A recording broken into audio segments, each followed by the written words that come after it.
Ich glaube nicht, dass sich die Europäische Union entscheiden wird, mit Albanien allein voranzuschreiten. Denn auch die Entscheidung zur Eröffnung von Beitrittsgesprächen mit Albanien bedarf der Einstimmigkeit. Und so eine Einstimmigkeit sehe ich unter den Mitgliedstaaten nicht. Es gibt eine ganze Reihe von Mitgliedstaaten, Deutschland eingeschlossen, die der Auffassung sind, dass es mit Nordmazedonien und Albanien gleichzeitig losgehen sollte.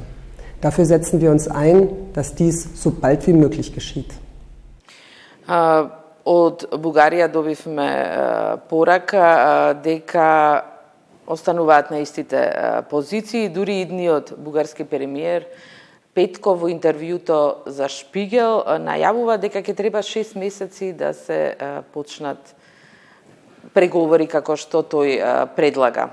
Дали тоа значи и натаму одолговлекување и чекање пред вратите на Европската унија? Also als deutsche Botschafterin hier kann ich nicht Positionen der bulgarischen Regierung kommentieren.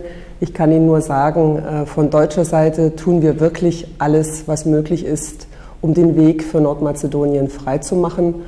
Und praktisch alle Mitgliedstaaten der Europäischen Union ziehen da mit uns an einem Strang, einschließlich der jetzigen slowenischen und der kommenden französischen Ratspräsidentschaft. Nordmazedonien hat es mehr als verdient, dass es so bald wie möglich losgeht.